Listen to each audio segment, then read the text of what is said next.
What's up guys, Zami here and you're watching Heavy Metal Pomp. I know it's been a while since I made a video. I took a break over the month of Ramadan, but now I am back with more pomade reviews. Recently I've been looking at a ton of Malaysian pomades. In fact, I still have a lot more to review, but for today I thought I'd do something a bit more different. Quite a few months back I actually bought some classic pomades. I figured I've always been looking at the modern iteration of a pomade, why not look at the classics? So for today we're gonna take a look at black and white hairdressing pomade. This is one of the most famous classic hair pomades. It's rumored that Elvis used this back in the day, I can't really say for sure. It's an oil-based pomade with a light to medium hold, and we're gonna take a closer look at the jar right now. And here we have black and white hairdressing pomade. The one I have comes in a 50 ml plastic tub, but you can also get one in 7 ounces. As the name suggests, has a simple black and white design to it. Looks really classic and simple. And if you open it up, you'll see this white Vaseline-like pomade inside.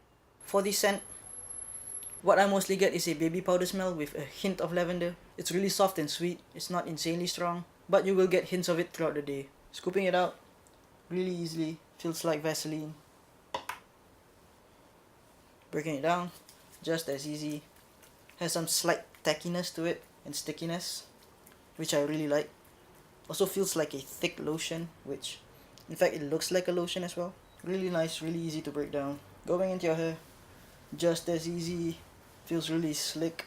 It's barely any tugging or pulling. In fact, the application really feels like you're putting Vaseline in your hair. Not that I've actually tried putting Vaseline in my hair though. I just assume that it feels the same. You can definitely smell the scent, but it does fade out slowly throughout the day. I think I just need one more tiny scoop. I should be good to go. And as you can tell, I'm getting somewhat of a medium shine. Maybe slightly higher than a medium shine, which I actually really like. It's not too shiny, but it's not too dull either. Slicking it back, as you can tell, goes through like nothing. My comb just glides through my hair. It's got really good slickness. And even though it's a light medium hold, I can still slick down my sides pretty well, which isn't something that you normally get with a lighter hold pomade. I'm gonna style my hair now. Talk to you again shortly.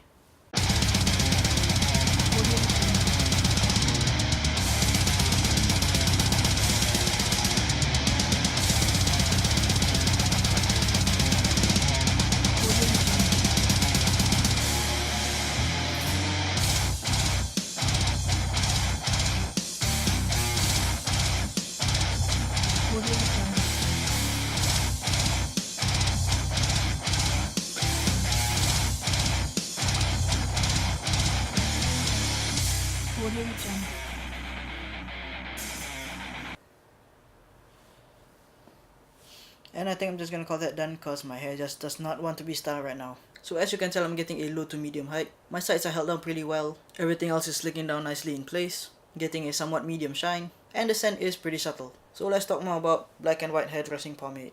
To be purely honest, I don't really have much to say about it. I knew that it was a light medium from the get-go, and honestly that's really what you get. Because it has a lighter hold, it's not something that I would use very often. Just like other light hold pomades, I would usually use this on top of build-up. But aside from that, considering that this is a mass-produced pomade, I think that it is pretty good for what it is. I like how that even though it's a lighter hold, it's not overly greasy. It's got just enough stickiness to keep everything in place. The hold, even though it's not great, you still get enough hold. The scent is pretty nice as well. And usually this stuff is pretty affordable. In fact, if they had a heavier holding version of this, I would probably get it. It's cheap, it's good, what's not to like? Also, washing this out is pretty easy, about 1 to 2 showers with shampoo. So anyways, final verdict on black and white hairdressing pomade. I give it a 3 out of 5. Even though I wish it had more hold, I still think it's a pretty good pomade. It's also interesting to see how something that's been around for ages has inspired the homebrewers that we know and love. And as per usual, more details on the blog, link down below. So yeah, I think that's pretty much it. I hope you liked the review. Do leave a comment down below. Subscribe to my channel right here, or you can check out my last video right here. I'll see you again soon. Thanks for watching.